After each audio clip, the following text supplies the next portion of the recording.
What's up, everybody? Welcome back to another exhilarating episode of Season 3 of the Dickie and Donny Show, presented by Business on Purpose. Business on Purpose is a business coaching firm that exists to liberate business owners from chaos. Someone once told me, Dickie, coaching like you is like finally having all the answers to what pops up on my dashboard in my car. Like you have the check engine light and you're like, is it the transmission? Is it the tires? Is it the engine? Is it? But they're like, you guys are just, you provide the clarity when something pops up. We can easily diagnose it and I have a solution. And that's what we try to do. And the Dickie and Donny Show is a fun, kind of quippy little way we like to do that. So, So yeah. you're the OBD2 engine port reader of businesses. When Is you that say what they call you? OBD2, I think of OBGYN, which is very That real is for me very right now. different type of tool. OBD2, onboard diagnostic number two, is What the happened to little the number plug. one? Number one, I think, was a different connector. I don't remember, but now it's the square connector under your car, Yep. and they'll plug it in. And so you plug in to a business and download, you diagnose, hey, what's actually happening under the hood? Tell you what, you Got think of legs. OBGYN, things are also getting plugged in and diagnosed. That's true. Yeah, that's true. And So, and with you and having it also a new involves baby fluids. as of the last 4 weeks, 5 weeks. It's a month, dude, over a month now. Yeah. So you're very versed in the OBG of the YN. Yes, I'm well versed. Yes. Yes, very well versed. I had So, something exciting happen to me on Friday, Dickie, Donnie. What's your name? Donnie, Who am I'm I? Donnie. I think I'm Donnie. I finished this pen on Friday. I feel Did very you start the I pen? successful.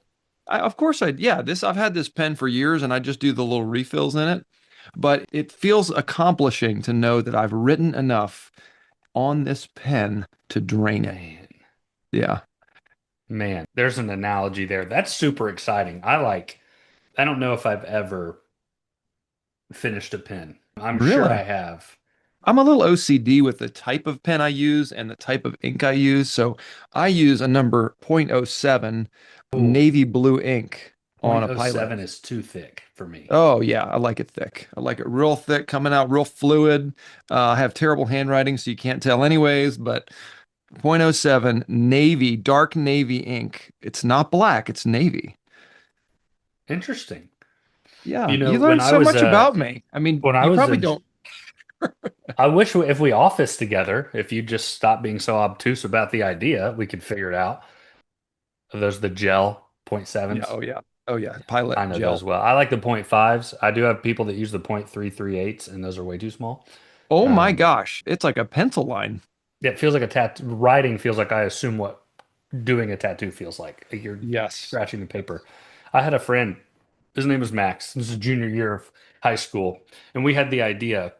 What if we buy a mechanical pencil, but not just any mechanical pencil, like a really nice one, and we make this last all the way through college? Mm. One of those weird thoughts you have when you're so much smarter than the rest of the class. And he looked at me and asked me that question because I would have never come up with it. And we got this pencil that was, I remember the name of it. The creme de la creme of And mechanical it pencils. was, let me see. So this one, okay, here's one at $17. I remember paying north of $30 for one mechanical pencil. Oh It was wow. metal. It was called a Kuru Toga. And what it did is as you wrote, it would rotate the lead inside of it so that it Oh, it never was got ref is dull. you never had to click it or rotate it. It just kept going. No, you would have to click it to get it to pop out, but like the Uh, lead on the inside would rotate so it never got dull on one side. So it always stayed sharp. And I remember the amount of like, because I used it, I still have it somewhere in my house. I used it all the way through college. so this is a Um, Uniball brand, it looks it like. maybe they sold their rights Oh, okay. because the Kuru toga I got, let me get the picture of this thing. The Bungu. Because it's Man, this that's one, but I didn't have the black one. I had the silver one. mm. Yeah, when I was a carpenter, the journeyman I worked with was very particular about the pencils he used. So I was always a Ticonderoga number two guy. Well, Yeah. he was a journeyman and he used a number three lead, super sharp, because he wanted the thick lead. So he would find number three pencils if you could. I didn't even know there was Wow. number three pencils until I started Neither did working with I. him. This was it. Oh, And this oh, little, that's there's this special. little, it's metal. There's this little circle here, and Yeah. you can see that logo, this Kuru Toga logo in it. That Mhm. rotates with the lead. So you like, it's rotating because that all of a sudden that little white thing won't be there as you're riding, and then it'll pop back up again. Obviously, what's the main issue with mechanical pencils? What's like the key issue with them? The lead breaks. The lead breaks. Okay, what's one of the downfalls? Maybe not issue. What's one of the downfalls of mechanical pencils? They suck. No, I feel like you Where are stopped you going attempt. here? Where are you You, I feel going? like you stopped attempting to play this game with me. The My erasers my are just like so Oh, small. So yeah, that was the right. like once you got through this eraser, it's just flat. And there was a little cap that went on it, but I remember it was like, a couple weeks of school and the eraser's gone, and you're like, I guess I got to also carry an eraser with me. But I used You'd this have to thing, no carry one of joke, those from rectangle erasers with you. yeah, I know the ones you're talking about that you'd like burn a hole in. Maybe that was just me. But no, I've Clearly. used this from junior year of high school all the way through senior year. I used my Kuru Toga. And Max, my buddy, got a 36 in the ACT with it and went to Vanderbilt and like he was very, very smart. Maybe So we should have Max on the podcast. And what's Max doing now?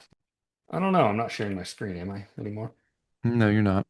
Okay, let's look up and see what. Oh, Maxie's doing.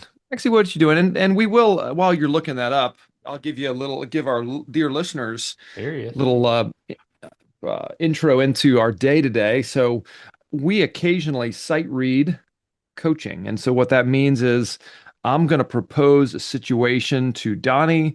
Donnie's never heard of this situation or this event, the circumstance before. And my goal is not to stump him. My goal is just for him to, off the cuff, make an assessment, be the OBD2 reader of this business and get some clarity on what to do next and have some wisdom. So that's what we're going to do today after we learn about Max. I don't take it that he is wildly social media driven.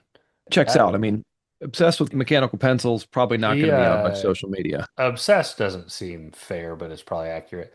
So his brother got married in 2020. Hmm. It looks like the last post of any sort was in November of 2024 when a friend asked, "When will we get to see you again?" And it was a Hmm. picture of him. He did go to Vanderbilt. He says he lives in Nashville, so who knows when that could have been updated. I'm going to be in Nashville doing a couple of speaking events in the end of April. So maybe I I think could. it's probably worth trying to find him. Well, why don't Here's we do his the site read and sister. do this offline where our dear listeners can have their time back? Yeah, his sister's pregnant, so she was an elite gymnast. All right, we're back. So, Okay, sorry, I'm dialed. I just, back in memory lane, like I haven't thought of a guy in 15 years, and now I you're mean, I back. just So, love the mechanical pencil story. I mean, I just Guru appreciate you Toga. I sharing gotta that with find me. it, man. I gotta find it. There's something Anyways, about a good pencil or pen that is just really just enjoyable to feels use. good in your hand, man. Like you get Hmm. used to it, it just feels good in your hand. Yeah, So, that's right. all right, hit me with Okay, this sight sight read, man. Let's reading. get We're going to after it. sight read this event. Names and places have been redacted or changed to protect the guilty or innocent. How about that? Oh, I like that. All right. So we've got a small business, and it's a family-owned business, third generation. Business has roughly 25 W-2 employees. Whew. Good size. Business is a home builder. I feel like I'm giving a wine reading. It's a medium Okay. plus. Business is a home builder, and they have had a string of challenging hires in the same position. So they're on their third sales manager. Sales manager manages four plus three or four agents plus assistants. So there's probably a team of eight or seven or eight, including the sales manager, on their third sales manager. They have gone through a significant amount of training with an outside group to train and develop and get sales back on track. But it seems like there's just it's just not working. And so the operator, CEO, is actually really good at sales and knows how to speak to people, knows the process he wants to follow, will go on site and he'll get sales done when he needs to. And he's done that recently, but has been just having a challenge with getting the outcome or output out of this leadership. And it's just doesn't seem to be there. So, what questions do you have about the scenario before you dive in? Yes, I have a series of questions for clarification. First question, are the 3 to 4 sales agents and assistants all W-2? Yes. Okay. They've had how Sorry, many? they're W-2, but yes, they're full-time employees, but their comp is based on they have a variable comp based on performance bonus incentives. Okay, but they are Just to full-time. clarify, They're they're not just like a full-time. 1099 real Nope, estate agent who's also helping the home builder. They're a they are dedicated. full-time with the Okay, business. That's right. great. What's their total typical revenue in a year, roughly? Probably between 60 and 70 million. Okay. What's their average ticket price for a home? Probably $600,000, semi-custom. Okay, so production builder. Mhm. Okay. And the sales manager, do they do any selling or do they simply, do they just manage the agents They and are assistants? managing the agents and assistants. Yes. Okay. You said there have been they've had to do it multiple times. Has it been like how many times has it been in the last number of years? They're on their third They're currently sales on their third manager. employee, but They're it's on not their going third well. sales manager. Yeah, I'm not sure about the first two. This other one's been here for maybe a little over a year, maybe a year and a half. And are they working out or no? It's not working out. It's not, doesn't seem to be Okay. going well. Do you know from the first two and the third, what are the reasons that this role that they've hired that is not working out? What are the reasons that it's not working out? On the third one or the first two? Do you know the first two or no? I don't know. I don't Okay, know let's those just go off answers. the third then. What are the reasons it's not working out? Hmm. Personality just seems to Okay. be not aligned with the what they need in a job role or Okay. what this person is doing. And the outcomes aren't what they want. They're not selling as much as they think they should be. And they're putting that onto the sales manager. Seems to be true. The initial thought is a pretty, I don't want to say a quick fix. It would be something that it would be like, yeah, this is something I would dive into immediately, hopeful to find that they've already done it, but would want to make sure. That first thing is, have we equipped the current sales manager in every way we can? So, does the job role clear? Have we given the sales manager, hey, this is what we've done in the past and has worked? Because I assume the owner, when they started, or the operator was the sales manager when they added on. And then it was like, great, I need to hire that position. Even though I can do it and I can go sell, I need to be doing other things. So it's the whole, hey, this is how we fed civilization before you were here. So do these things. Go hunting at this time, look for this, use these wet, like this is what we do. And you just now go manage these people. I'd want to make sure that we have fully equipped them with both clarified job role, clarified KPI expectations on their end, and probably something very similar to what we call a scorecard, which is, hey, here are the things, here's the exhaustive list of what's expected of you. Are you doing biweekly check-ins with every single agent and every assistant? Are you pulling agents and their assistants in and checking? Like, are we honing in on our agents? Have you equipped the agents with their job roles, with their scorecards? Like, I would make sure the clarity around what is expected of all people in this department is spot on, locked in. That seems to be pretty low hanging fruit because if you give me one job role, we can build the rest very quickly, especially with utilizing tools like Claude. I can get you, if with one job role, I could get you most of that very quickly. So that would kind of be what feels like low hanging fruit. Now, say we've done that. If they're on their third, I would assume they're at this point, they're just throwing spaghetti at the wall and they've probably to an extent over clarified to where now they're like, there's no excuse. Like we've over clarified. I've told you what to do every day, every week, every month, every quarter. You're not doing it. So we need to do a little bit of the clarification piece. So I'll stop there and then I have some other thoughts of that. But So the first question you're asking is, have we equipped this person to succeed? Have we yeah, given them a clear job role? Are there clear KPIs or numbers to hit, scorecards? Have they shown a proof of success of their sales department? Is there accountability within the team with a biweekly check-in? But have we equipped this person and set them up to do well? That's your first question. yeah, that would be one of the first questions. Now, Great. You probably know what's their culture like amongst their team. Is it a culture of like, hey, man, we work hard, but we really enjoy being here? Or is it, and I know production builders can be like this, is it cutthroat? It is an industry that's cutthroat. I mean, the Right. context of production building right now is tons of incentives are being required to get these spec inventory off the market. And so they're having to change prices significantly. Now, the culture of the team is not super like driver cutthroat at all costs, but they want to work hard and do good work for sure. Okay.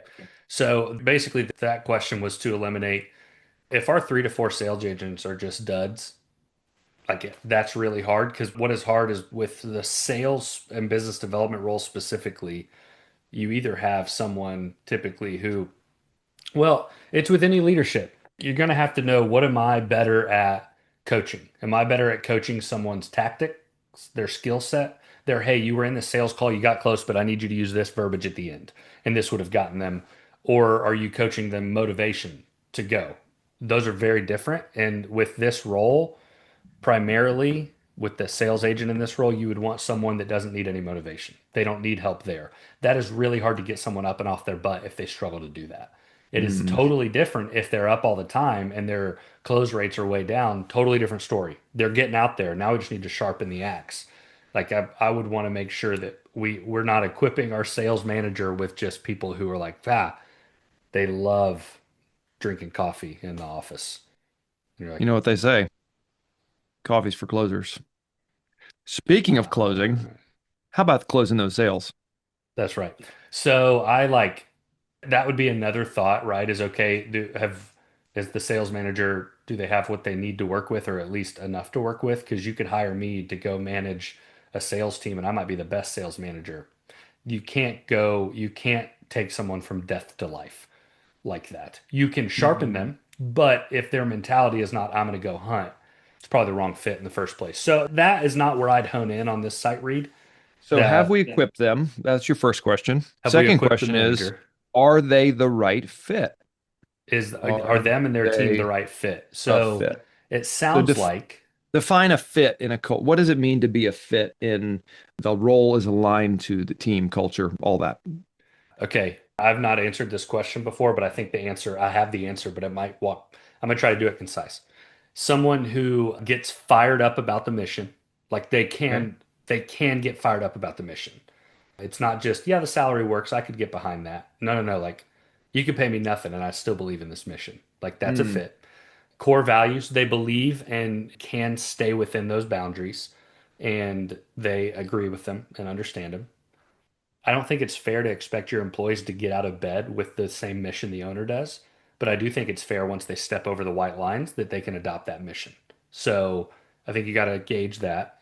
I think someone with based on the technical responsibilities of that role, I think a personality that aligns is a fit or not a fit. For instance, I could be the best person in the world, but I hate rejection because I'm a high S. So putting me in a high pressure sales specific industry where you're going to land 15% of your closes would be really, really tough for my chemical makeup because that Mm. requires 85% rejection. That'd just be really, really hard for me. I think the reason it works in coaching, because you don't get every sell, is the relationships around it make it a lot easier because I get to build the relationships. But I think the makeup of that individual is part of the fit as well. And then I think this one, and I would put this probably fourth of the three. Experience, I think, does come into some play. Like if you're hiring a sales manager who's never led another full-time employee, who's never led or executed any type of sales, but man, they were really good project manager. Hmm. Moving them into something where you're now not managing projects and subs, you're now managing full-time employees in a role that you've never worked in, that can just be really, really hard. So I think you have to look at the fit there too. That's good. So I got four filters you're using for a fit. Are they fired up about the mission? Do they have the same core values, boundaries, or filters that we also have? Number two. Yep. Number three, does the technical requirements of the job role match their leadership style or not conflict with, their natural wiring? And then number four, do they have the experience to do what's asked of them? Yeah, or at least Yeah, good enough experience, right? It's not like, oh, I've been a sales manager for 5 years, so I can now come be your sales manager. Not that, but just leading other full. I've seen it so many times where this young buck gets promoted to being in a leadership role, and they're still the great young buck they were, but they cannot manage people. Like they don't know how to do that well. So, like those kind of things. The other piece I would probably add to that, if I added a fifth, and I'm not, that's a good list. I'm not trying to Well, one there up you at probably is all. a fifth. I have not thought through that question. So, I would say, does this person fit in with our culture? Does this person like easily fit into the type of are they environment and easy to culture we lead? Are they have? hard to lead? Yeah. If our culture is, laughter and joy and fun, and they're just not super funny, or they don't really like to laugh or smile, you're like, well, you're probably not going to like laughing with us, right? Or Yeah. if you're real hard hitting, close the sale, get it done at all costs, and this person is more of a, I just want to be friends and kind to all people. You're like, you're Hmm. probably not going to fit in a sales culture. We're selling Yeah. vacuums door to door. Yeah, which I think that's a great fifth. To me, that aligned a little with the mission, but that doesn't hit on their fit with it. Because I Yeah, might mission. be, but I might be the soft, I'm just here to have a good time in a cutthroat world, but I could still believe in the mission and just not be Totally. cutthroat. So I do think the But you just fit, might not be fit for that role. You could that's still right. play a different part in the organization, but you can't, That's right. if you've got to be the cutthroat sales engine, you know, but you're not that, Yeah. you might just need a different role. Now, I agree with you. Here's what I'd say. So, okay, say we get in this situation and we've defined like sales team is good enough. Our agents, our assistants, the team is good enough. We really have done a lot to equip. It's just the wrong fit for a person. Great. Then there's only one thing to go to from there for me. Let's say it at the same time. One, two, Effort. hiring process. Go straight to hiring process because We are synced up, bro. yeah, Like like two first time synchronized swimmers. yes, it's like nope. You did yours was good enough. I don't need to take it any further or more disgusting. Hiring process. So there's a couple things. I was just working this last week with a client, and he has honestly, it's a really good hiring process, but we added one nuance because the next hire for them is integral. They have a huge bottleneck in their business, and they are booming. And this bottleneck is becoming more and more and more evident. So we're making a hire to alleviate that bottleneck. Not everyone will see the positives because they don't see the bottleneck, but those that know everything gets caught here, this hire is vital to this company going where the vision calls them to. So it's like it's a little different than hiring just another project manager. Nothing against that, but this one's different. So I said I need to do an audit of the hiring process because we can't slip on this one. We can't afford it. We can't afford to miss the right hire, and we cannot afford to hire the wrong person, right? So we pull up the hiring process, and usually our hiring process has 6 to 7 steps. I know it sounds like a lot. The first is your original phone interview, so that would be first. Just pass the human test. Is this a robot or is this a human? Do they sound generally like it's somebody, like you said, who could be a fit at our company? I know I did that when I was just cold calling places back when I was trying to leave a job and I called, I think I applied to 72 different places and I was just calling anywhere I could get a phone number. And one of them Mm. said, I mean, you just sound like someone that would work here. I will absolutely make sure that so and so knows you called. It's the only job, 72. I only got one offer from that place. It's just like there's the fit. You just kind of you get it and you're like, Give. yeah, this kind of person we'd have around. So we go from the phone interview into the first live interview. Now, and I guess I'll break this down quickly. The first live interview is where, as a business owner or interviewer, and yes, you are really setting the scene for what it's like to work at the company. You do not mention job specifics of the role they're going to take. You do not mention compensation structures other than like a general like, hey, it'll keep the lights on type of approach. But you do not share numbers, you do not share packages, you do not share the specifics of the role, but you're really saying this is who we are. This is our mission. This is our values. This Vision. is where we're going as a business. This is what it's like working here. Look, meet some of our people. This is the kind of meetings we have. This is who we talk like. Do you want to work here? Because if someone's like, how much does it pay? You're like, no, do you want to work here? Tell me how much it pays first. That's not the person you want because that person, call it 80 grand, or like 80 grand's the number I wanted to hear. Yeah, I love that mission for 80 grand until 85 Yeah. is until they get home and their wife says we need 85. That mission's no longer enough because 85 is not enough. So we always lean with, we kind of flip it on its head from your typical hiring, rather than, hey, here's your role and here's your salary. Now I'd love to explain who we are. It's the opposite. Here's who we are. So, okay, you have that first live interview. Now, if you feel like there's a need for now, I'd love to walk through this role. This is what, in this specific situation, this next phase cannot be missed, the due diligence phase. This is when we would get some sort of personality test. At Business on Purpose, we really lean into the disc and the working genius, that they're really, really good for hiring because they really approach work approaches rather than the Enneagram, which has a lot of value to it, doesn't necessarily approach what I'm like in the workplace. It alludes to it, but the disc and the working genius are really good. So we need to do that. We need to be getting three references. We usually do a personal reference, a professional reference, and then a dealer's choice. Let them choose.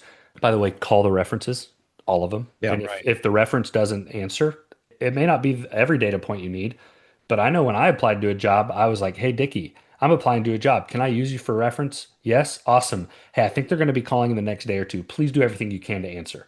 Like I prepped every one of Yes, my references that totally. way. Yeah. If you call a reference multiple times and they don't get back to you, guess what? That applicant did not prep the reference. The reference doesn't care enough to do it. Like most people, if you're asked to be a reference, you're like, I'll do anything.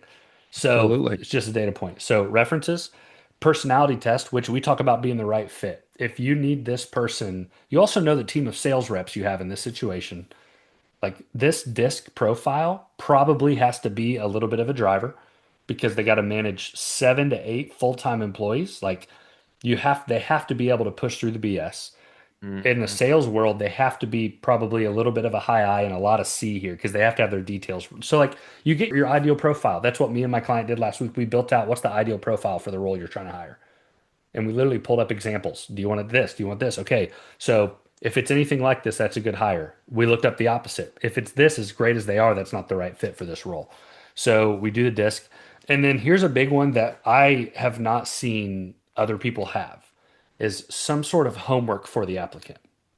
Now, homework looks different based on the role, based on the industry, Mhm. and all that, but homework is something to give you an idea of how that employee would work in-house. Right. So it doesn't have to be, hey, your job is to clean toilets. Here's a toilet. Send me a video of you cleaning your toilet at home so I can see how you do it. Maybe. But for like home builders, a lot of it, and I know for business coaches, like my homework was I had to create a 6 year vision or a 5 year vision for my family. That was the prompt. I had to write it. What were they looking at? Am I trying to go back and live with my family in Indiana in 6 years? If so, that changes because they're hiring me in Bluffton. So they look at that. They looked at, did I structure it? Did I write it on a bar napkin? Did I write it out? Did I like all the little soft skills? And then we had to create a list. I think you probably had to do this too, of 20 to 25 business owners that would kind of be our first call if we were to get hired. What a great homework assignment because not only they see who I know, they see the industries, but they also, how did I organize it? I did it with the name, the business name, how long I knew him, how I met him, how I'd approach him. Like I gave them all that. I didn't know what I was doing, but Awful. what did Business on Purpose see? Organized, he can do it. He's got all these people. There are so many soft skills you can see. So for this role, you think of a homework assignment for a sales manager. I would probably give them like go back 6 months to a data set of KPIs for your sales team and just say, hey, here's a random month sales numbers, the amount of contacts, the amount of this, the amount of this. I want you to like respond to me with what you do as the sales manager if this is a month's numbers. Like again, if they have anything, they might be able to look and say, hey, it looks like we're running at about a 30% close. It looks like y'all are asking them to close 10 houses a month. That means we need to be getting in front of 300 people. Yeah, great. Whatever. That there's a homework assignment related to it. So Hmm. that would be a good one. You could also, this is a good one for people that interact with customers at all. Hey, here's an example of a really upset email I've gotten before. How would you handle it? You don't need to know the details. How would you respond? Because you get to see the little like, hey, Miss So and So, thank you so much for reaching out. I'm so sorry that your expectations weren't met. Or they're like, hey, it just doesn't work that way here. We're so sorry. Like there's two different, how do they respond? There's Totally. a lot of Yeah. different homework assignments. I think I'd probably run a homework assignment for this role, something like in an ideal world, script me out the best experience a customer can have from the time they walk into our doors Mm. to the time we hand them the key. To show me that experience in a holistic sense and show me what you would want to do to shape and train your team to align with this ideal. So good. And obviously you know the situation, so that's probably spot on. I think in the high level, especially in like a management Yeah, role, let's go high this level real person quick. does, oh gosh, don't start with CRMs here. Does this person think in systems? Do they think Mm, in building and equipping others, or are they thinking in work? I need to get this done. So that's there's yeah. different styles of, and it's not that if you're a good worker and you love to grind, great, but you may not be as good with helping and training and delivering. I mean, your role is equipping your Yep. sales agents to succeed. Yeah. As a coach, that's where we'd go in and ask, like, what do you want to prioritize in this hire more than anything? I want to make sure they can do this. Mm. Great. Then we have to craft homework assignment to see some aspect of this or that or whatever it is. I know one of the best ones I have a guy that hires sales reps, right? His for his team. And he just kept hiring really, really great people that were really, really soft people. Mm. And they weren't great salesmen because they weren't hunters. Mm. I wouldn't be good at it either. Like it's not like those people are wrong, but he just kept making the wrong hires because he's like, I'm just hiring really nice people and they're not out there like pushing buttons to get sales. And that's what he wanted. Mm. He is not that way. He is a certified asshole and he loves it and he's great at being that. And Mm. but he kept hiring nice people. So the homework assignment we came up with is he always takes them into like dinner in town so we can see how they interact. And he has started calling the restaurant beforehand and he will say, "Hey, I have the 6 p.m. reservation on Friday. My name's so and so. Hey, I want you to bring the guy that I'm with. I want you to bring the wrong meal. I'll pay for both, but I want you to intentionally bring him the wrong meal because I want to see how they respond." And he wants them to get the correct meal. He wants them to do it in a respectful way, but he doesn't want someone that's just like, "No, it's okay. No, it's fine. I'm sure this is great too. No, please don't worry. No, it's fine," which is what I would do. He's like, "I don't want that. I can't stand that. How in the world are you going to go sell for me if you're not If you willing to don't even get know what what you you want, you ordered?" can't be committed to get what you want. And I think it's Not bad brilliant because he did not hire a few people because of based on that. that. And he did hire someone who did that, and they're working out really, really well. So, Cool. like homework assignment, that due Cool diligence test. phase is huge. So, And the you throw homework this at me. assignments I've gotten recently, I've noticed more people using AI and ChatGPT to fill them out. So we were hiring, I feel like I've been hiring a lot of people lately with some Yeah, different companies, and I'm always amazed. I'm like, I can spot it a mile away. And it's not always bad content. Usually it's the structure, and I'm thinking, did you think about this, or did you just say, answer this in the best way to meet this job description and this thing that they're asking me to do? And it just it's kind of feels disingenuous. I'm like, I can do that. I yeah. don't need to you to now if it's really good content, maybe, but it seemed The like format, especially boilerplate with type like of yeah. Chat GPT, the format is so identifiable if you've engaged Oh with it yeah. at all that you're like, At I know least what put it in this your own is. format and, Right. remake it with a new font or yeah. Right. But no, that's part of the homework assignment for this role I'm crafting with this guy is to engage with AI a little bit. Hey, what are the three? Here's an issue we have. What are the three AI tools you would start experimenting with for us ASAP and why? Like force him to do a little research because he's like, I don't want this role to sit around and wait for us to say, go use Claude. He's like, no, this role needs to come to me and say, hey, this weekend I was just playing. I think we have two options here. I think this one does this and this one does this. Which one should I put resources into? Like that's what he Mhm. wants. So they did a homework assignment around it. Now let's go back to this situation. And to hire the right person, I think nailing the correct hiring process with the correct due diligence phase gets you a lot closer. Now, it's never Yeah, 100% because someone can lie their whole way through a hiring sure. process. But that's why it's helpful. We walked through, okay, phone interview, first live interview where we explain the business is who we are, due diligence phase, second live interview, that's all the X's and O's of the role. Here's your job role, here's your compensation package, these are the expectations, here's your I do weekly schedule, here's your scorecard, this is all of it. Is this what you want? Then we'd always say there's another phase after that where we would try to get them in public around other people, especially if they have a spouse. Don't hire someone because they don't have a spouse, but if they do have a spouse, get them in public because if someone talks demeaning to their wife or in public, that like will come to the office soon, Hmm. very soon. That's how they'll lead other people. So if it's a wife to the husband, same thing. Is she respecting her husband? Is like is their marriage seem like something where you're like, okay, if that's how they engage with each other, that's a better idea of bringing them in house, right? Good picture of how they'll engage in the workplace. Not Yeah, perfect, that's but it's pretty close. And then it also sure. gives the spouse an opportunity. I know when they took my wife and I, we met for drinks and dessert.